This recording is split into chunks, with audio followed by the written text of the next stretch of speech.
which is wow, bringing quite a lot of people into the sport, isn't it? It's huge. Yeah, very good.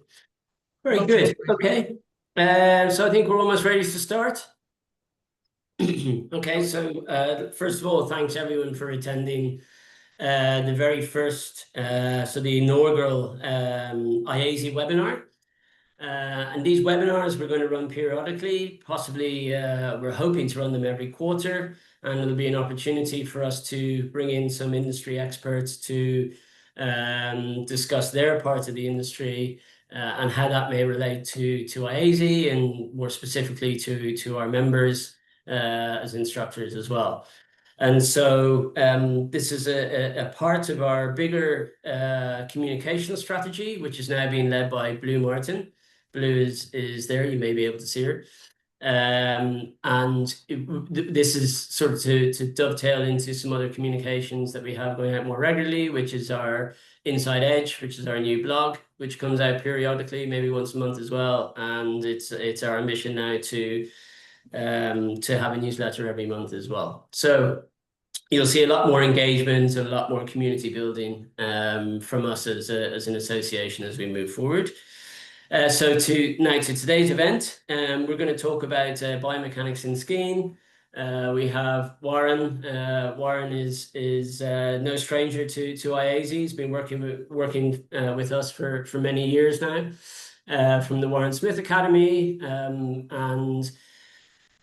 We also have Catherine joining us as well. Catherine Murphy is a very well-known Irish travel and winter sports journalist currently in Dublin. And Warren comes to us from Verbier in Switzerland. So thank you very much both for joining us. Nick Golden is also Warren's trusty assistant, and we'll take part today as well and give Warren a hand. So thank you all for joining. I shall let you guys take over now, and we'll speak to you a little bit later on. Just one final point: we have a Q&A box open, so please put your questions in there. Blue will be moderating the questions, and we will try and get through all the questions before the end of the session. If we don't get through the questions this session, we will follow up directly with the person who's posed those questions at a later date. So thanks very much. Over now to Catherine and Warren and Nick. So enjoy the webinar and thanks very much. Morning, everyone from Dublin. Thanks, Darren, for the introduction. Thanks to Blue for organising, putting all of this together, and thanks to Warren Smith for joining us to chat about knowledge of biomechanics. Just to say, I've known Warren for about the last 6 years. I've done some of the ski technique lab, so I'm fairly up to speed with the different facets of it. And I first met Warren at the London Snow Show, which is where I did some of the tests. And I've had some coaching from Warren and one of his great coaches, Rob Stanford, in Verbier. And I've written about Warren for some Irish newspapers. So Warren, we're here today. The webinar is to really talk about how a knowledge of biomechanics can add an extra layer of expertise to an instructor's teaching. But it's also of interest for people who are listening in, maybe thinking about doing an IASI course, or newly qualified instructors, or indeed just people who are keen skiers who want to improve their skiing. So first of all, before we start talking about that, tell us a little bit about your involvement with IASI. I know you have a great love of Irish music and you're an Irish passport holder, but tell us how you got involved with IASI. Is that all I am, an Irish passport holder? Jeez, amongst many things, Warren. No, I for a very dear friend of mine, Pete Gillespie, sort of got me involved with IASI back in 2007 or 8, and in a way I was re-educating myself to get back involved with the system, and I worked my way through the IASI system, and it was great because I improved my skiing. So when I got the level 4, I think it was 2013 or 14, it was one of the best moments for me because I skied better. So that, just generally speaking, I think we all keep working on our skiing. Went to Kilturnan, I think it was an AGM, and then they gave us the level 4 award. And then since then, we've incorporated our education system for level 1 and 2, especially with the IASI system. But we also run level 3 and level 4 training programs, with IASI. It's a really interesting thing at the moment because because of the way Europe's obviously moved a lot in the last few years, you know, we want to create awareness for the idea that people in Ireland have a really strong employment opportunity to work in the Alps, you know, because they're directly in, they get a permit straight away, and that's quite a good thing to recognise. Yeah. So we've been running the program since 2013. You know, in the early days, it's not easy. You know, when you're competing against the British or the Canadian or whatever it is, it's like, you know, the Irish skiing, you know, snow sport instructors. So, you know, do they ski You backwards? don't, yeah, we're not known for a ski culture. Exactly. But when you actually Yeah. look at the passion with Irish skiers love it. You know, like Kilturnin breeds a lot of talent, and it's really interesting to see. So, So I yeah, you yeah, were no, one of the first to teach the IASI course in Europe, isn't that right? I think we were the first people to run like they call it a gap year course or a level 1 and 2 sort of, you know, ski instructor course. And we stuck with it, and actually it's evolved a lot since then. You know, we've just finished one up on the glacier just now, level 1 and 2, and the Verbier course is busy already, and people are recognizing it. You know, it's there's really, I mean, like I mentioned my friend Pete from, you know, who got me into IASI. He speaks fluent German, and what he did inside of IASI was a lot of communication way back in the day with the likes of Swiss Snow Sports. So a lot of us who have got IASI level 4 have really easily converted our qualification into the Swiss Snow Sports level 4. Okay. And that's a really interesting thing to do, you know. And yeah, and it's quite a unique moment for IASI in terms of getting your qualifications within the EU. Am I right in saying that? I Is think it the yeah, no, absolutely, because you know Ireland is part of EU, and because of that reason, there is obviously a direct line into it, and it's a very accepted thing. I think it's like the same when you do your speed test or your Swiss speed test or whatever, you know, you do when you finish and you exit at your level 4. Yeah, it's a European qualification, and the people with that qualification, especially from Ireland, have a passport that is EU recognized. So it's a good thing. It's really good. and just in terms of what I was saying there, we're not known for our ski culture, but I mean, we've had a ski club since the 1970s. We didn't traditionally have that culture of gap year students going off to become instructors, but it's growing. I meet more and more young Irish instructors now in the Alps, especially in Switzerland. But anyways, that's IASI and a little bit about the ski club in Kilturn and the work they do. Biomechanics, Warren. When I hear that you know that phrase, I think, oh God, that's a bit technical. It's actually very simple, isn't it? I was looking at your website yesterday. It's so simple. It's how the body moves in skiing. How do you define biomechanics, and how did you become so interested in biomechanics? Do you know what's really, you know, from our point of view, I think every instructor watching this will probably agree that if they've ever taught someone, everyone favors one turn direction as opposed to the other, right? So we've all got a weaker turn. I think mine's to my left. What's yours, Nick? To my right. So Opposites. you know, we make ski videos, right? So we make content, and the cringe, you know, when you're watching back at a video and you're like, oh my God, that's my left turn. You can see it. And what we did, I think it was like it was 1999 or 2000. It was an evening of doing video analysis, and it's a really big room of people, like 50 people on the ski course, and nearly everyone showed left and right side imbalances in the body. So quite a lot of that is, you know, the physiological side. You can't change it on a 5-day course as a ski instructor. So someone could come to you and you're like, okay, you've got a weaker turn, finish your turn off to the right. You know, you've got to finish your turn off. We're going to go somewhere steeper tomorrow. The physiological side of things will block someone from doing what your best instruction will give. So if you give all the best words and all the best motivation, everything else, when you scratch it back to the surface, the physiological side of things will stop someone or halt them in their tracks. And it's quite often like we say to people, like, you know, what is Ski Technique Lab? And we turn around and say, well, you know, whoever you hire, if you spend $1,000 a day on a ski lesson, and unfortunately you've got a physiological block, you can't better that in 5 days, even if you've got the best instructor in the world. So, like you said, Kathy, it's so simplistic, but it's not spoke about enough, we think. Yeah, yeah. I was going to say that to you. Yeah, yeah. I ski around the Alps all winter with lots of instructors, and I think I said to you before, I don't recall that many instructors kind of focusing on biomechanics during a ski class. So I think for a lot of skiers, it's something of a mystery. Would you agree? No, totally agree. And like we do these tests on people. Like if you look at what Ski Technique Lab is inside, the website or the academy, there's 6 tests we do. Test number 3 is a really interesting test because we've probably, because of the ski show in London and other events, we've probably got through 10,000 people in the last 10 years.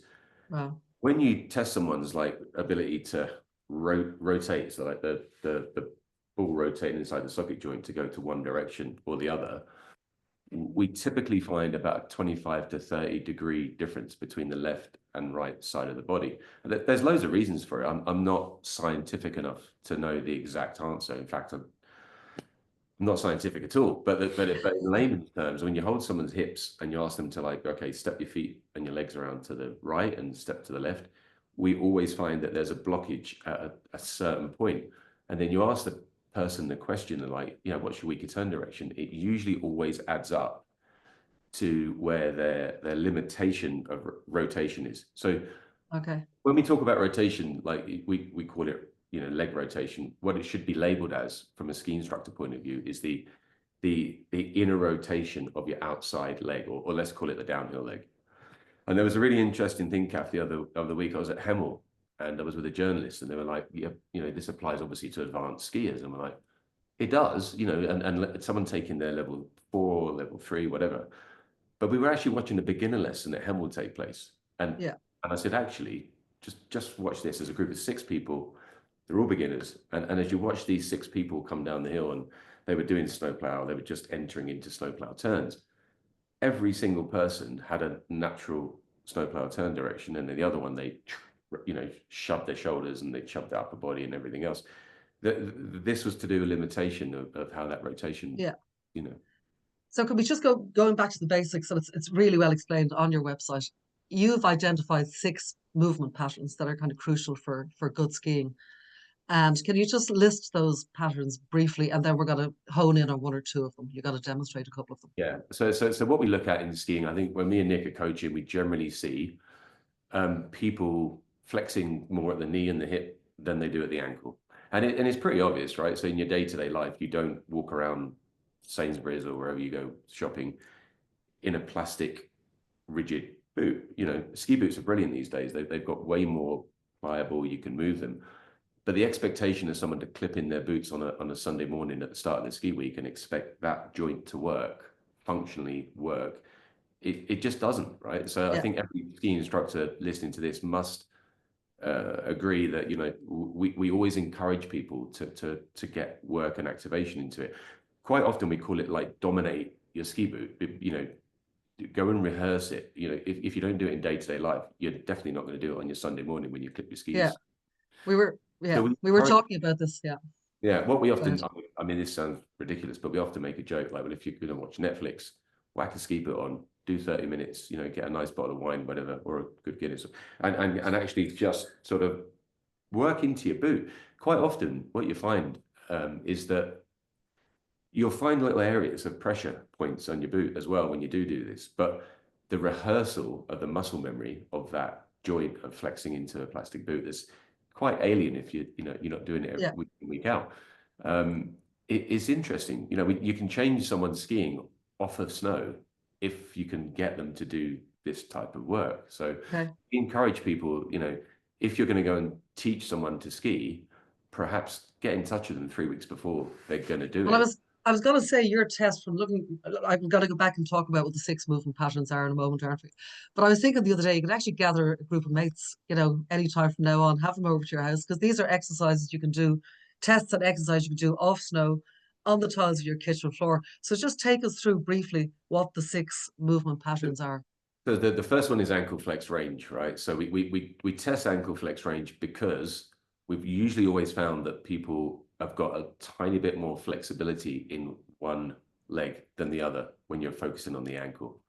So when you've highlighted it, like we do these tests on these talks, and we put a ruler against the wall, and you pull the ruler back and you try and get someone to flex their lower leg. And there's some pretty astonishing scores. Like some people have almost zero range in the ankle joint. And from our point of view, it's like, God, you can hardly, you can't move your leg to the degree that your boot actually wants to go to. Yeah. So in the sport of skiing, this is not golf. So half of our sport is action, but a huge amount of our sport is reaction. I think in the beginner, this is what I want to stress as well today. Like the beginner area of skiing is really important. Like the first ever experience someone gets in skiing, if they get clamped in a boot and it's like it's quite alien, they won't have the same outcome. If you did 10 minutes of work of like, right, this is new to you. This is a plastic mold around your ankle. We've got to make this joint work. Absolutely, yeah. But so the test itself just first of all tests range, and then it tests stability. So at the ski show, Kath, where we obviously first met, we put people after they've done their range test to measure their score. We get them on a block and we just get them to slowly flex forward. And what's really interesting at the ski show is that on one leg, they'll make a really smooth, stable flex. And on the other leg, the legs wobbling and shaking like hell. So it's not just range, it's also stability. We've never come across a person yet that has an equal flex between two, and definitely come across a person that has stability the same. But when the stability is not there on one of the legs, you can bet your bottom dollar that's going to tip in and go into an A-frame. So what are the other five? So that's ankle flex. So you've also got leg steering. Yeah, the second one is to do with maybe we just list them, because then you're going to kind of hone in. You're going to demo a couple of them, aren't you? So. Yeah. So the second one is to do with how you control the lateral movement. So in skiing, because it's not snowboarding, it's skiing. We've got two planks. You got your hips up here, you got your knees, and you got your ankles. And quite often this range in the leg, people don't think the leg's ever going to move because the knee is hinged. But it also does have the ability to move laterally. And quite often with injury in skiing, like preventing injury, if people are made aware that they've got muscles in their legs that can control the lateral axis, it's a huge advantage to not having a stretch on your MCL. It's a huge advantage to skiing better and avoiding a yard sale. Sometimes when you go wrong and you haven't switched this lateral movement on. The third one is the most prolific one, what we were talking about. So the ability to rotate your leg and finish the steering off of a turn. We never come across a person that doesn't show a difference between left and right. But the problem is on their weaker side, when they try to inwardly rotate their outside leg, if they've only got 30, 40 degrees of range on one side, which is quite common, the hip has to rotate. They can't finish their turn off to 50, 60, 70 degrees. Once the hip starts following them around, as every ski instructor knows, you're going to flatten your outside ski and dump weight on the inside ski. Okay. So just continuing the list. Keep going. I think we just need to keep going with the list. Point number 4 is flexion and extension. It's kind of an underworked thing. We can all do it in the gym, but when we're asked to do it on skis, it's almost like people become quite static. And actually, when you get people in an environment where they can exercise this, they're better at it when they get skis on. Point number 5 is angulation. Every time we do a test with someone to make an angle in the body, they feel a restriction in their lumbar on one side.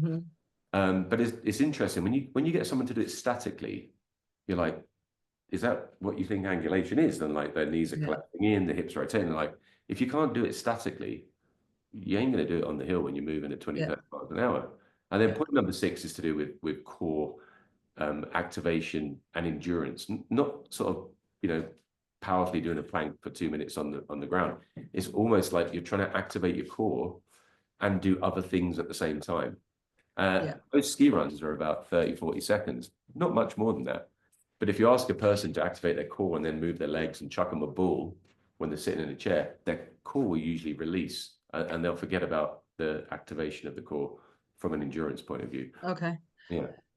And just before you hone in a couple of those, maybe you're going to talk about leg steering, but more ankle flex. How is the knowledge of these movement patterns important for IASI instructors or any instructors? And how can they make it part of their teaching? Or should it be an intrinsic part of a ski class? Or is it something instructors should give as homework to be done off the mountain? Well, what's really interesting, IASI is a respected qualification in Europe, right? So, and worldwide, you can work in every country you want to work. the thing that we try and talk about is to give really good value of money to a client that's spending money on a ski lesson. If you engage in this conversation, so this is what we found, right? So we stand in front of like a room full of people or at the ski show in London or whatever. When we explain it, everyone's like, oh, I haven't heard that before. So they're like, you know, they come up over to the stand and there's like a queue of people trying to get on the stand to do the tests. And actually, it's like the ski instructor training is great. You make a ski instructor, they give a good lesson. But when the ski instructor's got a tiny bit more knowledge, you know, not a lot, like I said, it's so basic, it's almost not spoke about. But if you can delve a bit deeper, scratch the surface and look at the physiology of a person, you can really help a person ski better. And what we're trying to encourage off the back of that is engage earlier, not just on the day of the lesson. Try to get in touch with your people before you do it. And you know, the idea that when they're on the mountain, if they haven't got a range of movement and you're screaming at someone to finish off their turn, or you're about to go somewhere steep, or for example, you're giving them an ankle flex exercise or whatever you're doing, if the physiology hasn't got it, you know, don't batter a person into doing it if they could, because you could actually sort of put somebody in a little bit of jeopardy, you know. Yeah. Also, people are on holidays and want to enjoy themselves. All right. Yeah. It is all about fun at the end of the day. Absolutely. But so you're going to focus on maybe one or two of those 6 movement patterns. Now, are you going to give us a little demo, Warren? Yeah, no, absolutely. So Maybe, yeah. yeah, what you know, the point you made, like point number 3, it's a really important one. If anyone's watching it, I'd definitely rate this one because it rates for beginners, intermediates, experts, and you know. Sorry, which one was that? Which one is number Point 3? number 3 is like the inner rotation of the outside leg. Okay, right. I'll do it with Nick. So if Nick stands up and you guys can sort of see it, this is what we do at the ski shows. So what we tend to do is we hold the hips here, right here. So holding the hips and get Nick to step to the right. So looking down at Nick's legs, that's like a 70-degree rotation to the right. And if he goes back to the left. Other side. Terrible, mate. So he's locked out around 45, 50 degrees to the. Oh, wow. Throw him in the bus. Yeah. Yeah. Go on, Kath. No, the next question is, so why is that movement important for Nick skiing? And if he has a limitation of movement, how is it going to affect his skiing? So I'll talk about the extreme end of the spectrum of this. Some people we do the test with are getting to like 40 degrees and they're blocked out at 10 degrees. So we know that person, no matter what they do, if they've got the best instructor in the world in St. Anton or whatever, race coach, or it doesn't matter what the instructor gives them, if the person's physiology can't rotate the leg, they're not going to finish off a turn. As soon as they've rotated to their limit, their hip is going to follow them around and rotate.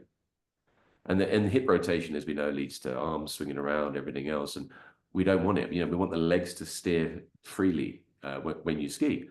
I mean, the sport, you know, not being funny, but it is, you know, we're challenged. We're on a slippery slope. It's downhill. You get adverse conditions. Sometimes you can't see. Sometimes this. We need to open up movement patterns and movement ranges. In day-to-day life, point number 3, like inner rotation of the outside leg, we actually don't do that in anything we do at all. Yeah. And that's the important part, right? So if you expect to come and ski and like you love skiing, you're a great instructor, you've probably got a bunch of clients that are coming year in, year out. If you ask that client, like, you know, we require you to inwardly rotate your outside leg to finish off a ski turn. But if you don't exercise it in day-to-day life, you know, how the hell are you going to do it when you're clamped into skis and all the rest of it and forces and moving downhill? It's not going to happen. So yeah. So you've shown us the test. Sorry, Nick, go ahead. No, I was just saying, I think what's really interesting is that's the first time I've done this test since winter. Okay. We're not at the ski shows yet, where I start doing it a lot more. We're not in the season. And I know when I was doing it with clients in winter, I was quite equal on both sides. I work on it. And now just doing that, you know, really shows me having not skied for 4 months. It's quite, you know, when you just have the summer, you relax, you don't think about skiing so much. Yeah. Really start to kind of regress a little bit. And for me, you know, again, if I do that test in January, February time after I've been skiing for 2 months straight, there'll be a much better score. So it's really interesting for those that want to kind of do that prep before they come on their holidays. I'm fortunate I can ski all year, but if you're coming for a week skiing, this is the exact reason with my score there.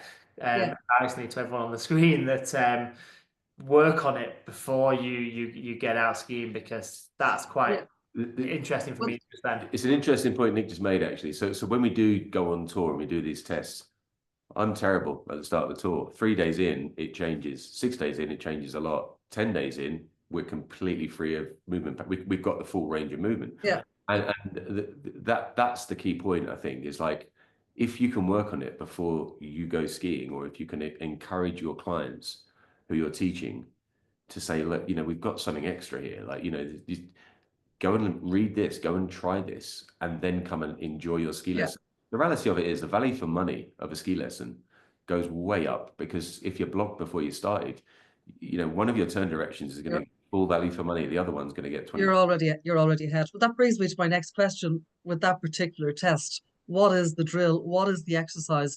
I mean, it's all set out on your website. The tests, they can all be done at home. So And the range of motion, the figures, the numbers you should be getting, and what the exercises are. So what is the exercise for that test, or to improve that movement? Yeah, first of all, because it's not done in day-to-day life, just doing it is actually, so if you stood someone up, held their hips, or you put a ski pole or whatever across the hips, just do it. Just doing it alone opens it, because it's kind of like you can go straight into the physiological side of stretching and making that movement pattern work. But if you don't do it and it doesn't exist, just doing it alone is like, if you're standing up and you're holding your hips and you're stepping your legs around one direction and the other, give it 5 days, give it 10 days. And actually, I'd encourage everyone out there that's listening to this to go and do it and test yourselves. I mean, Nick's just got a bar here, so I'm going to hold to what Nick's doing. Just went to search one's house for anything in the house. Work for everyone. Work for everyone, but it's a good job he didn't go to something. Right, okay, go for it, mate. Let's have just trying to what one was doing, where I start to turn my feet. I get to the point where I can feel this bar wanting to pull around. I'm going to go just beyond my point, so I start to feel this come around, and I'm going to try and ease myself back. So with like a grip with a trainer on, where the shoe sticks to the ground, I'm just trying to very gently, not forcefully, ease myself back into a square position with my hips, and then do the same the other way, my weaker side, get to my limit, go just beyond my limit, and ease myself back, and just trying to hold that position while maintaining a bit of ankle. And it's as simple as that. Very simple, yeah. Yeah. So the idea, like what we'd love to find out, because the idea of this talk, is to give extra information to people. So what we'd love to do off the back of today is, like, every ski instructor in IASI, or if you're a racer at Kilturnan, or if you're training and you're in the ski club of Ireland, whatever, actually do the test, scribble it down, and then come back to it a week later, and then come back to it 2 weeks later. 3 weeks in, people normally open out to enough to finish off both turns on, let's say, a red or a black run. It won't happen straight away, and that's the bit we want to get the data on. So we'd love to get the knowledge of ski instructors, and Warren, do you want to show us a video of someone demonstrating that exercise? Or do you have? Yeah, we do. Let's get some slope action going. So the leg steering range is up on the actually we got it here. So that's one. So this is leg steering range, and if we play it, we'll put it back on here. I'm going to take you to a few. So we've got functional exercises, and then we've got skiing. So this is skiing on a no full zone. So it's really like, if you can't finish off your turns on there, you're in trouble. This is Jordan from our team showing functional movement. And it's interesting, actually, from what he just showed, that movement pattern is interesting because it highlighted the zip of the jacket. So if you're at Kilturnan and you're running let's say an intermediate class, you're going to see everyone's wearing a zip on the jacket. But on the zip of the jacket as an instructor, it's a really good highlighter. The zip of the jacket shows one turn where the zip's probably going to be facing down the hill towards the instructor, and the other turn, it will definitely rotate and come out of shot.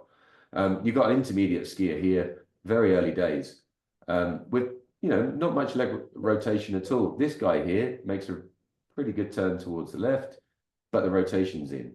The rotation here was his right leg. So his right leg test, trying to steer to the left, he scored 25 degrees. When he goes the other direction, you can see his natural side is comfortable. That's a really interesting thing to see. The lady that comes after this, if you watch this girl here, she comes into a turn, and there we pause it. If you pause it, you can see here the zip of the jacket. She's wearing like a pink zip. Everything here looks like it's ready to go. She's going to finish off her turn. So she thinks. This leg here was tested at 35 degrees. Straight away, anyone watching can see she's just hip rotated. When she's hip rotated, everything's okay. Yeah. When she comes back on the next turn and you pause it as she comes through, that's her quality turn. And she comes to the next turn and it splits. So she has a difference between left and right. Her left leg rotating to the right is 70 degrees. It's completely unaffected by a lack of range. But the right leg trying to turn left got blocked at 35. So it's interesting, so this is the bit for us that's like, I would call it the most important test out of all the tests we do when we're on the tour, whatever. We'll normally test, if I have to give an average roughly, let's say people get to about 60 degrees one way, they get about 35, 40 the other. And it's not a one-off. I mean, this is like thousands of people doing the tests. And it'd be interesting if like, I don't know who's teaching this weekend at Kilturnan or who is teaching this week. Love to get feedback from anyone watching who's got a lesson and actually just does the test.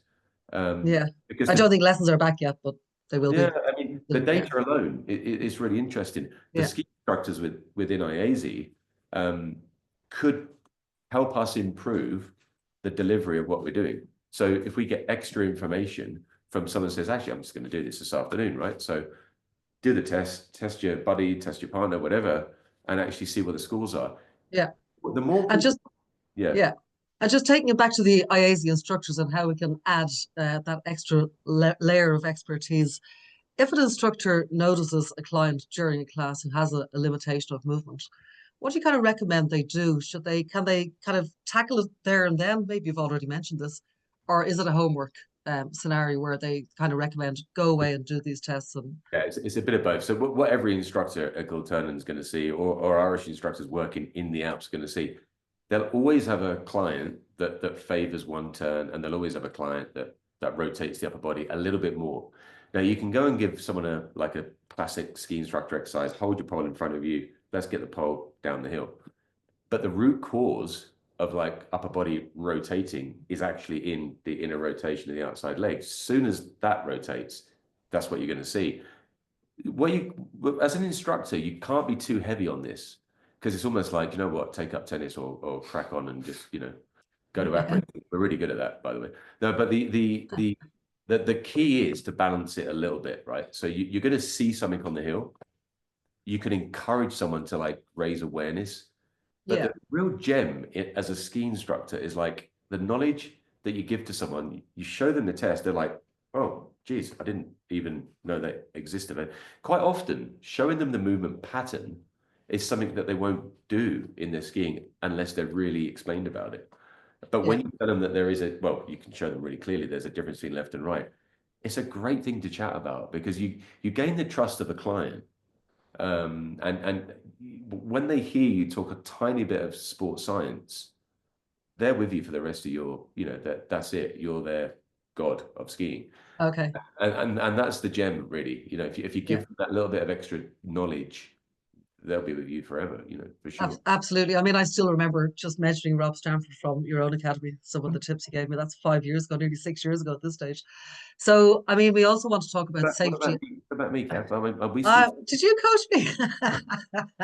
I think the big thing from that question, Catherine, was adapting as an instructor. If you've got a client that doesn't have the range, you've found that out, great. IASI are big on adaptability, and as an instructor, adapt to what you're trying to coach a little bit. So if I've got a client that I can see has got really poor 15, 20 degrees on one side and 70 on the other side, and they're not finishing that turn on that weaker side, do things to adapt with that instead of just trying to say the same thing all week when we know they can't physically do it. Adapt to a point where, okay, if you've only got 15, don't use 15 straight away. You know, almost feel, again, for myself, almost feel that you're going to follow through the turn, but save every percentage, every bit of movement you have till you want to get to your completion part of the turn. And that's obviously speaking quite specific, but as an instructor, don't just go, oh, I can't help this person. Try to think of ways you can adapt how you're teaching to fit with their biomechanics. Okay. Yeah, that's good advice. Actually, Warren, your question, you're leading me on with the next thing we want to talk about. You did coach me in Verbier. I was coming back from injury, torn ACL. Was I bad? Not very memorable. Yeah. It sounds like No, absolutely memorable, because we worked on my God, my plateau stage, which was flexion, dynamic flexion and extension, which I'm stuck on. But we wanted to talk about safety and how a knowledge of biomechanics can both prevent injury and help in recovery from injury. And there's no doubt in my mind that if I'd known about your tests and the drills before I got injured, I wouldn't have got injured. So just talk a little bit about that. Yeah. It's a really good point, Kath, actually, because over the years of developing Ski Technique Lab, I mean, let's just say it's a thing. You can use it. It's a sort of it's a bolt-on. It's an add-on to you know, great education you get in ski instructor development. So the bolt-on, we got picked up on by surgeons, you know, and physios.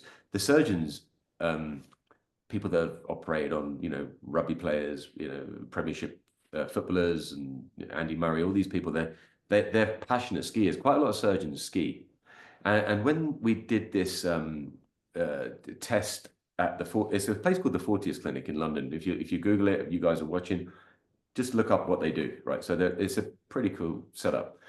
When the surgeons did the test, they were like, I'm like, yeah, we haven't also talked about this. We get the end result, like you just said, of a injury. But the reality of it is, if you can like prehab someone to get the range of movement required to do the sport technically correct, you're going to reduce the risk of injury massively. So the ankle flex, point number one, you know, if you haven't got the ankle working, the torque that goes through your knee is multiplied by 10, maybe 20. Point number two, if you haven't got control of your symmetry, you know, lateral axis, your MCL is going to get a battering all week, because you're skiing stuff that some of it, you know, some of it's just unpredictable. It will slip away. You'll hit something under the powder, whatever. Point number three, rotation. When you haven't got leg steer range, the inner rotation, the hip rotates. You dump weight on your inside leg, whether you like it or not. And everything you wanted to do or calculated, the calculation it goes out the window. You have to correct during the turn. And that is actually when people like stamp on their inside leg and it gets an unexpected pressure. Flexion and extension, like point number four, from a basis of how the leg functions. If you've initiated a turn and you've got pressure on your ski earlier, the ski is going to work for you. If you don't put pressure on your outside ski, you're kind of in the back seat before you've even started. Point number five, angulation. You know, that once the upper body's tipping in the turn, we all bank at the start of the turn, but we form and we sort of morph into angulation as we go through it. A lot of people can't angulate on one side. And then point number six, obviously, core is when the upper body is like, it is not activated when you're moving. That force of the upper body, the shoulders dumping forwards, overloads the top of the ski, and you're in, you know, you're in trouble. You've got to recover. Half the video analysis sessions we do, especially in powder, you're seeing people have accidents because they dumped the body, the core wasn't activated, and all of a sudden overload on the front of the skis over the handlebars, you know. Okay. Just to give everyone a reminder, everyone that's watching in, that we are going to have a Q&A at the end of the session in case anyone has questions for Warren or for Nick. And I mean, also we've talked before about, you talk about the pillars, Warren, of technique, fitness, biomechanics and equipment. So, you know, the influence, if an instructor has a client or notices that, you know, a client has a movement limitation, which we've discussed, but also if they have a limitation, equipment limitation, what can they do in that scenario? Or just talk a little bit about biomechanics and how having that knowledge will help clients to, when they're choosing new equipment or renting equipment. So that's a really good point, actually, Kath. So from our point of view, And I would say that 20 years ago, probably didn't give it enough attention as a coach. So I've bettered myself, and Nick's the same. We bettered ourselves in walking into the shop, checking the boots, really going through the process of like not just meeting a client on the hill, like, oh damn, that your boot isn't even moving and it's probably a size too big. We try to be with the person through the whole journey. So a better instructor, whatever level you've reached at the progress, if you're the instructor that goes into the room where the equipment is being dished out, I mean, it's brilliant. You can really get that person. You should be that person that kind of like helps them through the process of the equipment fit. One of the interesting ones, I think it was lockdown, and we were doing these talks, right? So we were all, I mean, everyone in Verbier was locked down. We were all hungover. I was there. I was listening. It kept me sane through lockdown, Warren. Yeah. Yeah. So I could barely. I mean, we were all quite depressed, right? We're all locked in our houses, and we did these lockdown talks, and God knows how, but there was like 50, 60,000 people on this Facebook thing watching the views. And it was really interesting. But one of the things that came back about equipment, it was also to do with boots, but the ski questions were so interesting to us. So the common question, let's just say this is the thing, and you instructors out there will all get this. Your client could be somewhere, and let's generalize it, like an all-mountain ski, like a vocal mantra or whatever, Your client could ski on the 177 or the 184, but the way it looks quite often in skiing is one turn would dominate the 184 ski, the other turn you almost like their back seat already before they started because one of those 6 points don't work. So we used to get a lot of questions, and actually one of the things we're launching at the London ski show, snow show, and we'll be doing it with IASI because we're very close to the IASI stand, and we're really encouraging people to actually, get better at skiing and even get involved with their level 1 and 2 if they've never done it before. But we're trying to get the knowledge of the equipment tuned up. We want instructors to have as much knowledge as a ski technician, an equipment pro, whatever it be. I certainly, I've learned the journey of skiing with, the likes of Vocal over many years. I was naive. Like I literally, like 20 years ago in Verbier, I knew a bit. I didn't know enough, and now I know what I know. It's improved me as a ski instructor because I can assist with equipment. I can talk about the boot. I can go into how the flex rating works, and you measure every single kilogram in a way to the DR of the boot. But you also look at the skier ID. So we're launching the skier ID passport, and if you're at Kilturnan or if you're at the Snow Centre in Hemel or Chill Factory, whatever, everyone should have something in their phone that shows their ski level. So if you've got an unexpected lesson and like the person rocks up and like, yeah, I'm really good at ski black runs, I do this. Yeah. But then you watch them ski and they're like, whoa, we shouldn't have even gone up to the second station of the lift. We should have just got off at the first one. A pre-orchestrated video of someone skiing is so valuable. So if they're going to buy kit, there's various shops in Dublin where you go and buy ski equipment. If that person walks in the shop and says, how do you ski? I ski like this. Great, we're going to put you in that, and that. But if you walk into a shop with your mobile phone that has a video that someone shot of you, that person in the shop is going to get a much Interesting. more accurate. Yeah, I mean, in Good golf, idea. there's no room for error in golf. You're measured to the millimeter. In skiing, it's so loose at the moment. So we're really encouraging people, even if it's like buying a lift pass for a couple of hours at Kilturnan and saying to someone, mate, could you mind videoing me with my phone? Like that Great idea. Yeah. would really help get closer, Okay. So do you want to take us through 3 or 4 exercises that skiers that people can be practicing related to the test now before the ski season starts? Do you want to maybe, Nick, give us a quick demo there of some exercises? Yeah, what Nick just showed you is a really important one. The leg steering one. Yeah. I'll let Nick show you this from the flexibility of the ankle joint. So the test that you can actually do, you can do it in the boot room in Kilturnan, no doubt. So you get a ruler against the wall, and what Nick will do is he'll see how far away from the ruler his flex will range. Okay. Yeah. So that's around about sort of 15 centimeters, and he's just touching the wall. So to give you an idea, just starting from up there. yeah, so it's just outside his range there. So his other leg goes, So looking on the ruler, he's around To the better side. 15. So yeah, he's got way more on his right side. For an instructor doing the test, there's a couple of things that's really important about that. So one thing is, if anyone does that test against the wall, usually they'll rotate their hips. And what you've got to do as an instructor when you're doing that test is really make sure someone is laterally in line, as if you would when you ski. Second thing is, someone tries to get a higher score by like it's like the ego takes over, so you're just trying to force the flex, and quite often the leg will collapse inwards. And then the third thing is the heel of the individual you're doing the test with, maybe before their ski lesson you're about to coach them on, one of their heels will lift off the ground, and it's usually one before the other. So from that point of view, it's really important. But let's just look at it from another perspective. Injury prevention and the sport of skiing. If you're skiing down something and you either hit sheet ice, didn't expect it, someone skied in front of you, got to get out of the way really quick, or if you're off piste and you've got that death cookie underneath the snow you couldn't see, when you hit something, so Nick's just showed you a 15 centimeter range. That's pretty good. We test people that have got 3-4 centimeters. So we already know that they will never get to the full flex of the boot.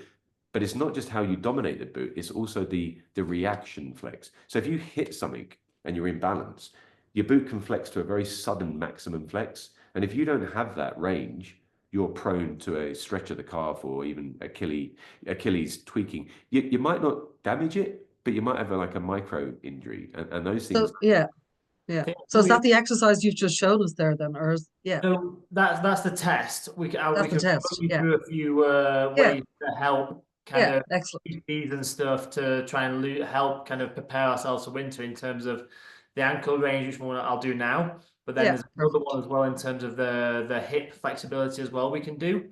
And then there's a few in terms of stability as well. So maybe we can just run through absolutely really quickly now just to list them off. I mean, Nick will just show you a really simple ankle. So yeah, in terms of ankle, something that I do quite a lot before, especially I play a lot of other sports as well. If I very simple, it's not rocket science. If I just kind of find a wall, have you washed your hands? put is it clean wall? put my lead foot forward, and then with a straight leg, with my back leg being straight, and flex my front leg, I can really feel it stretch at the top of my calf. Okay.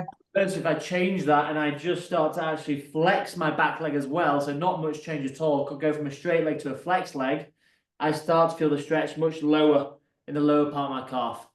So there are two ways I can stretch up here and down there. Again, I don't know all technical terms, but to help me with my ankle range test. Okay. You find that you're not stretching the muscle, but your ankle's not moving at all either. That might be due to a previous injury, a blockage, where maybe getting some extra kind of advice would be helpful. But if you feel it as a stretch in the muscle, that's great, because that means that's something you can work on. In terms of what we showed you earlier with the leg steering, I've already showed you one with the pole, but another one, if you get yourself on the floor, if you can see this, and you kind of make yourself into a bit of a W on the floor. So I've got my both heels on the floor, knees at 90 degrees, and arms behind me. I'm going to try and inwardly rotate one leg at a time inside here while keeping this leg as safe as I can. And also while trying to keep my bum on the floor, not let it just come up like this. So try and just inwardly rotate that, hold that, and bring it back and do the same on this side. And just gradually do that again while you're watching TV, whatever. Really easy one to do. It's all coming back to me now, Nick. It's all coming back to me. Show us the slider. The sliders I like. Yeah, so that's to do with more the stability. If we talk about, if you've heard the expression skiing with an A-frame or stance not staying consistent. Yeah. People generally, when they ski, as horrible as it sounds, because that can be quite lazy. So what we're trying to do is get ourselves in a flex position like a normal ski position. Use a chair in front of you to try and give you a bit of stability to make it a little bit easier. But I'm going to try and actively fire up all the muscles in my legs, my glutes, and very slowly pull my legs in together like this. Again, I've not done this one for a few months. If I do this in February, I'll be a lot better at it. But what we see a lot with this exercise is this. Yeah, leg shaking. Like this, or we see the knees coming first and then the Okay. leg follow. And that's when we see, again, what Warren was talking about in terms of injury prevention. We see a lot of knee injuries like that because we see a lot of people pushing the knees in and not actually trying to do it from the feet. What we're trying to do is keep the feet engaged, not allow the knees to come in, and bring them in Slowly. from the feet, Slowly, yeah. like this. Adductors Yeah. and abductors, like using those lateral control muscles to So- stabilize the knee. Just doing them can really help. And then in terms of I like mean, yeah. the stability, I mean, the sliders you can buy online really cheaply. Oh, So I absolutely. was looking at them; they're really Yeah. cheap. Yeah. Yeah, they're about five quid on Amazon. I mean, Yeah, exactly. they're well worth it. If you watch it at the ski show in October, every single person on the stand will come up and their legs will start shaking as they try to do the. Yeah. We call it the 10-second test. So the slower you pull those sliders towards each other, Yeah. the more you switch on the adductors and the glute. In there. And then the final one, just in terms of stability as well. So that's more kind of activation.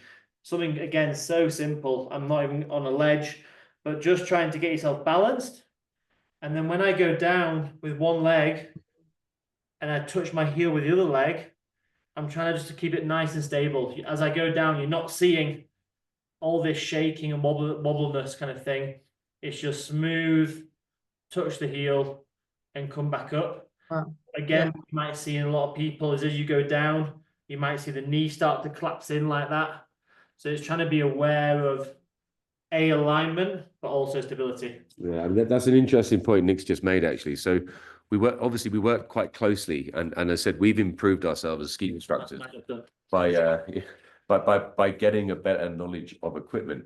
So we work really closely with boot fitters, but the boot fitters are the same. It's like, thank you, ski instructor, for making these guys have a prior knowledge. It's almost like getting a bit of prehab for the foot, but not just the foot. If someone collapses into their boots, you can have the best alignment job done with laser, everything done perfect, but the person still goes like and just drops into their boots.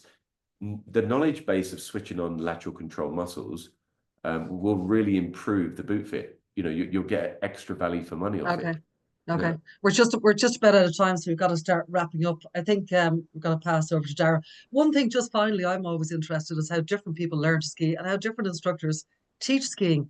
And it seems to me that the ski technique lab tests and the exercises are really easy, simple ways for someone like me, for example, who learns visually by mimicking. They're just really simple, clear tests and exercises. So Yeah, they're a bit too simple. That's why it's not activated. that works for me, Warren. That works perfectly for me. So I think we're going to hand over to Dara, and thanks a million for that. Yeah, thanks.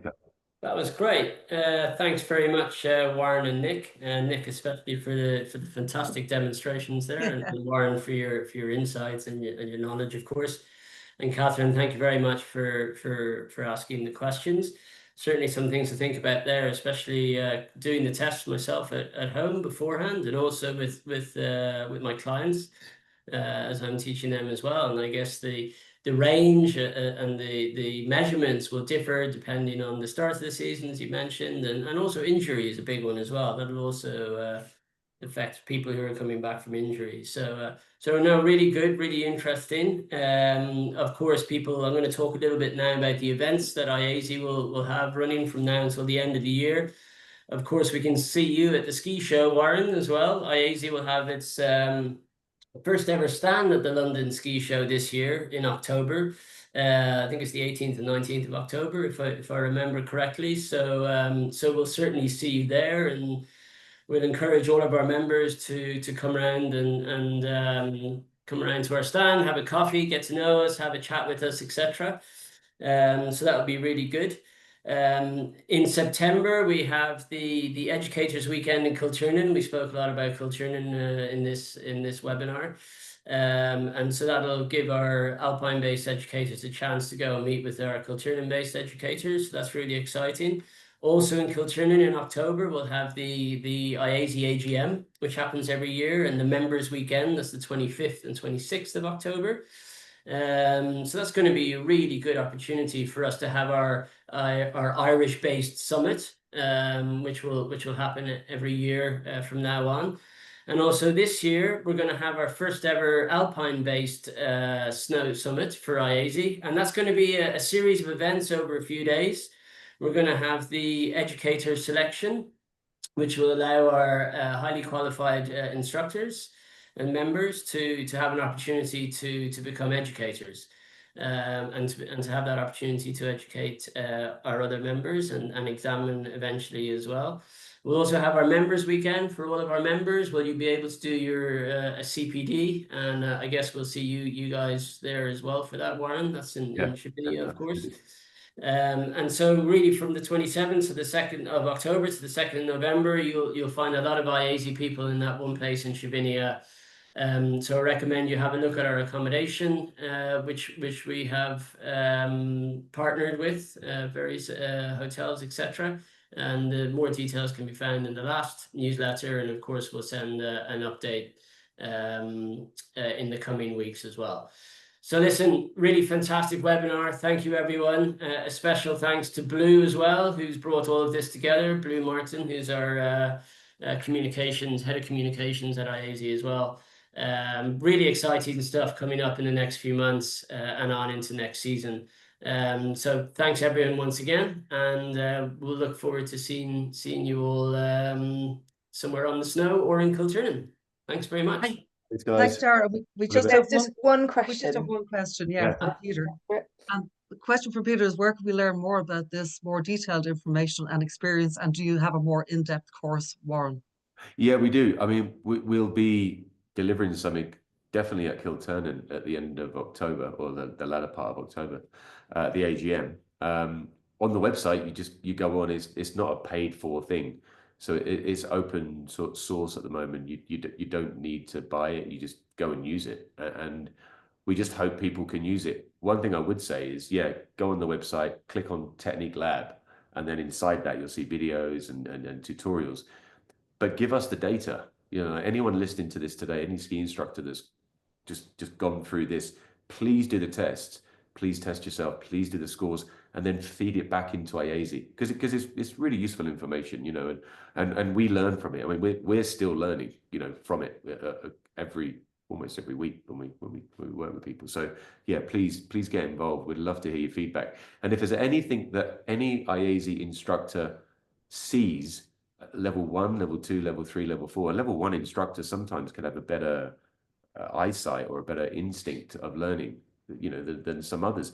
So we really encourage people to feed it back, because when we adapt the Ski Technique Lab, it's a constant moving thing. It's not static. It doesn't just go in print and sit there for 10 years. We change it almost every 3 months. So we would love IASI instructors to input into it and be part of it. You know, that's what it is, technically speaking. It's an add-on, or it's a bolt-on to what you already know. Okay, well, I think, Warren, we'll see you in late October out in Kilturnan at Ski Club. I think did you say it's the 25th of October? That's right, yeah, 25th, 26th of October. Where are we going for a Guinness? The options are long and many, so How long have you got?